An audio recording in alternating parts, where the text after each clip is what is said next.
Dustin Poirier beating Conor McGregor ruined the lightweight division.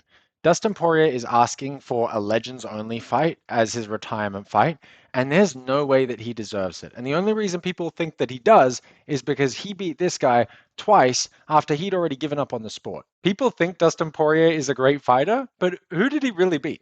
Let's take a look at his record. Okay, so starts off his career at lightweight, has a bunch of fights, gets into the UFC 9-1, decides to cut some more weight to featherweight, fights Josh Crispy, Jason Young, Pablo Garza. Unless you're a hardcore MMA fan, I doubt anyone knows any of these people's names. I don't know or remember these people's names. He then fights Max Holloway, and you go, oh, wow, okay, he has a win over Max Holloway. That's amazing. But which Max was this? This is what Max looked like when they had their fight. This was Max Holloway. Okay? No, this wasn't actually the Max Holloway that they fought, but this was the Max Holloway that they fought.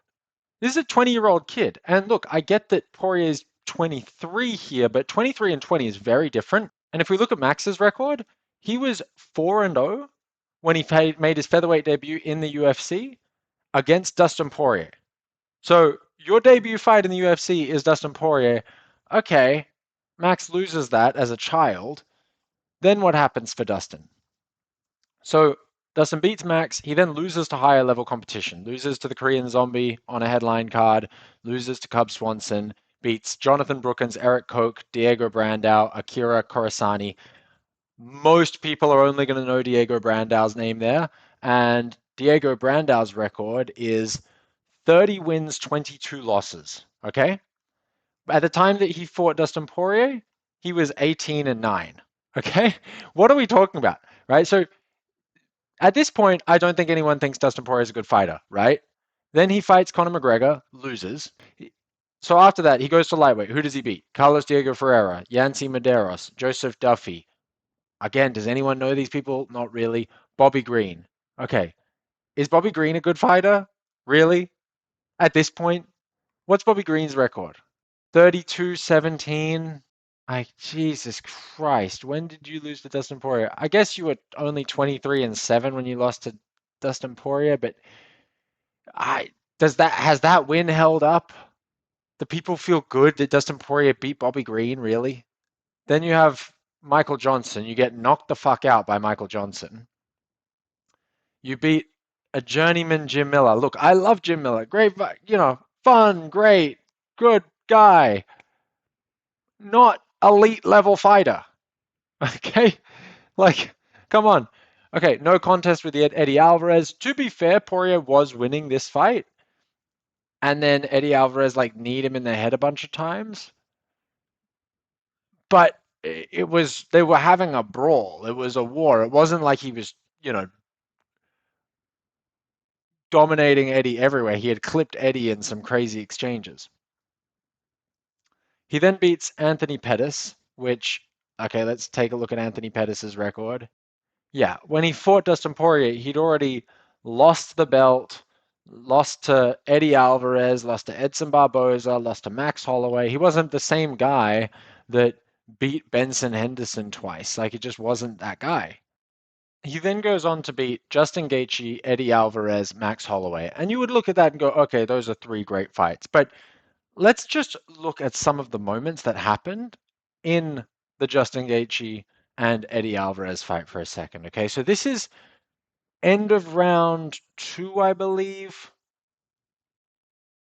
End of round 2, Poirier v. Gaethje. Tell me what you think about Poirier's body language at the end of this fight, at the end of this round. Oh, good elbow right there. Good elbow by Gaethje. Oh, nice. Now Gaethje with some uppercuts here in the clinch. Gets up top for Gaethje. Oh! This is exactly what you want in that third period of a wrestling match. And Gaethje's running back to the center of the... Okay. You know what I'm saying? This is ridiculous. He was getting smashed in that fight. He caught Justin. He was getting smashed. His legs were fucked. He was done. I've watched that fight many times. He was done. And then he catches Justin, and Justin, rather than trying to even take him down, just zombie fucking fights him until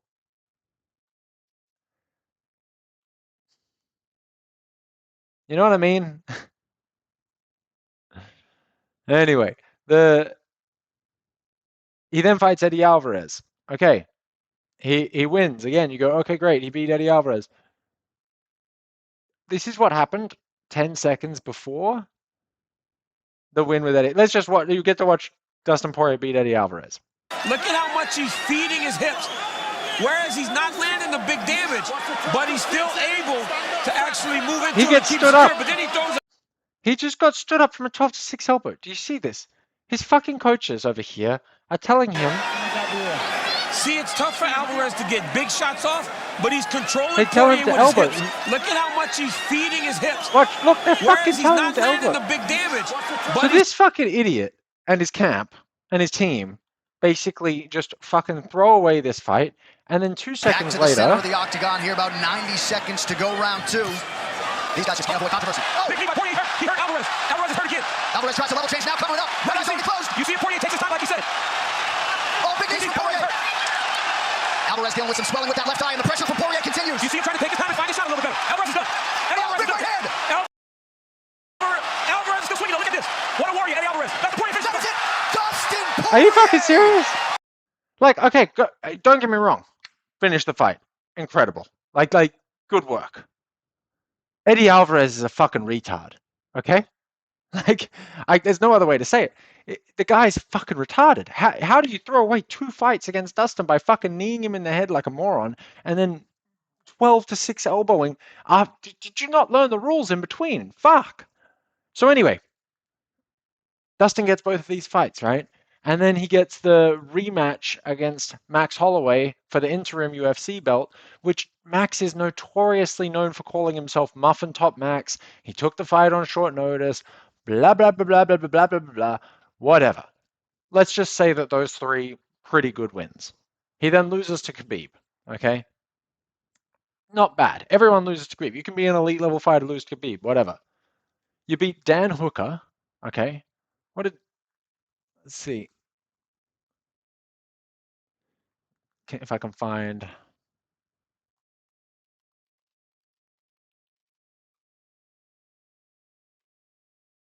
For me, Chandler, he never was a extraordinary fighter. He was like average level of fighter. Like, who did he beat? Like in the UFC? Dan Hooker and Tony Ferguson. Dan Hooker. Yeah. Dan Hooker's a good fighter. Dan Hooker had that war with Dustin Poirier. Dustin Poirier is a very good fighter. How many losses he has? He's got a few losses. Yeah. He's Yeah, a good few fighter, losses. very entertaining fighter. Yeah. Like for the fans. He's a wild dog. Yeah, He he's a fights- dog. yeah. He goes inside that octagon and he fights. But yeah, I think he's on a resurgence. I think, he had a skid for a while, and now he's rebuilding himself, and he's on a resurgence. You're smiling. Look at you, motherfucker. They both know that Michael Chandler and Dan Hooker suck, right? So when we look at Poirier's, lightweight resume, you've got Gaethje, Alvarez, who were wars themselves, really. He did not fucking just smash them to bits and dominate them. Like, they were wars themselves. Max Holloway, another war again against Muffin Top Max, loses to Khabib, beats Dan Hooker, which most fighters don't really look at as like an elite level fighter. Then he beats Conor McGregor twice. Okay, so this is the interesting moment. Where was Conor McGregor at in his career when Dustin Poirier beat him? Seriously. Let's take a look. So, there's Conor, president of Ireland's fucking Wikipedia. Conor McGregor, at the point where he fights Jose Aldo, honestly, I was a hater at the time, but we can probably say at this point, one of the best fighters in the world. Pound for pound. Seriously. When he beat Jose Aldo, he was beautiful. Just so prepared. Ego, everything was on point to actually win a moment like that. Loses to Nate Diaz, goes back, beats Nate Diaz in the rematch, beats Eddie Alvarez for the belt. I think at this moment, he's the best fighter in the world, in reality. Like, he just was so good. I mean, you could, again, make an argument that Eddie Alvarez isn't that great, but between what Dustin Poirier did to him and what Conor McGregor did to him, Conor McGregor made Alvarez look like he had no business being in there whatsoever, right? You see the date above my head? When he fought Eddie Alvarez, 12th of November 2016. His next fight was against Khabib, 6th of October 2018. What happened in between those two dates? Look at that. 26th of August 2017, he lost a fight to Floyd Mayweather Jr. and won $100 million. He got paid $100 million for his Floyd Mayweather fight, okay? Then he loses to Khabib in the most humiliating performance of his life. He got dominated for 4 fucking rounds from Khabib in front of the entire world. Khabib had all the talk to him, really brutal finish. There's the whole chaos, everything. And then the next time that McGregor fights is against Donald Cerrone. 18th January 2020, another 2 years later, and beats Donald Cerrone in 40 seconds. And everyone's like, wow, Conor McGregor might be back. This might be the Conor McGregor of old is back. We all realize at this point that Donald Cerrone was a fucking can at the end of his career at this moment, and he was basically in there as a body to get bagged by McGregor, right? It was basically a present from the UFC to Donald Cerrone for all the stuff that he had done. Like, hey, here, you can go get fucking dominated by McGregor for a minute and win a bunch of money. Congratulations. With that, now he's fighting Dustin Poirier, and he loses these 2 fights back to back, with the second one being where he breaks his leg, right? Is this that good of a win? Seriously, because this is what my whole argument hinges on, is this that good of a win? Is beating Conor McGregor that good, right? Because after he beats Conor McGregor, this is what happens. He fights Charles, loses. I won good money on that because I realized that McGregor wasn't good. And those wins didn't actually really mean that much. And Charles at this moment was fighting really high-level competition and crushing all of them. He then beats Michael Chandler. Do we have to hear it again? For me, Chandler, he never was a extraordinary fighter. He was like average level of fighter. Like, who did he beat like in the UFC? Dan Hooker and Tony Ferguson. Dan Hooker. Right. Yeah. And this is a good argument, really. It's not a bad argument. Dan Hooker's not that great. He's not elite level competition. So the fact that Michael Chandler shouldn't be that respected for beating him, that also should apply to Poirier. So he beats Michael Chandler. Okay, great. He then loses to Justin Gaethje in the rematch, which he should have, because he should have lost the first fight, right? He then beats Benoit Saint-Denis, who that was the guy up and coming that was taking his shot. This was his first moment of getting really tested, and he lost. And then he's lost his next fight to Renato Moicano, right? Is Renato Moicano the top level talent? No, he's not, right? And then he loses to Islam again. Okay. Does Dustin Poirier deserve a legend fight? Does Dustin Poirier deserve a legend fight? Seriously. Really. Listen to this shit. But not for my retirement fight. It's legends only, man. So would you be willing to fight 2 more fights? Nah, I'm done, man. I have 50-something cage fights. Like I still have more to give. There's a lot of opportunities and big fights that can be made, but I've just been doing it so long, and I'm in a place with my other ventures and my family. I want to be home in a regular routine, and I've given this sport a lot, and I think I've given it enough. See, that's an interesting fight, but not for my retirement fight. It's legends only, man. So would you be So he won't fight Paddy Pimblett. Okay. He won't fight Paddy Pimblett. You'll only fight legends.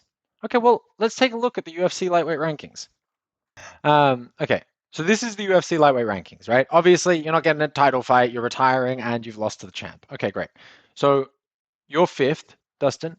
You want a legend as your next fight. Is Arman Tsarukyan a legend? I think if you're not counting Paddy Pimblett as a legend, if you're Poirier, you're not counting Arman Tsarukyan as a legend, okay? Charles Oliveira. yeah, I think he would consider Charles a legend, but you've already lost to Charles. Okay. What about Justin? You guys have gone back and forth once. Neither of you want the trilogy fight. Okay. What about Max? You've beaten him twice. These three are all legends. Do we really need to see you fight them again? And what if you do fight them and then win? Like, and then leave? It's great. So they're just all fucked. Their career's fucked. Okay. What about these guys underneath you? You could fight Dan Hooker again, but you won't want to do that because it was a fucking war the first time. And he's not a legend in your eyes, is he? But you're a legend, Dustin, because you beat Eddie Alvarez and Conor McGregor after he fucking completely fell out of his mind. You got Mateusz Gamrot, you wouldn't consider him a legend. You got Paddy Pimblett, you're saying no, you actively don't want to fight him. Who else do you want to fight? Michael Chandler again? Is he a legend? What the fuck, man? But this is basically it. Like, this is my fucking argument at this point. I don't think that this guy deserves a legends only fight. And I also think that a legends only fight is a bad idea for the UFC. Because if you beat any of these top guys and then leave, you've just diminished all of them. And same thing with the lower guys. Like, look at what's happened to Benoit Saint Denis, right? People don't think he's a good fighter now because you knocked him out and then he lost his next fight against Renato Moicano, right? And he's probably not a great fighter. But is the UFC then meant to give you Renato or Beneil or Fiziev or Chandler just so that you can like make them look even worse and then leave? This would be a terrible decision for the UFC. I just think you should retire at this point, Dustin. You had a good career. Everyone else thinks that you're a legend. So just retire. You're good. Like you said, you got your other ventures, you got your other businesses. You're good. Why do you need to fight again? If you do fight, I think you'll lose as well. I think you fight any of these guys, you lose. So, bleh.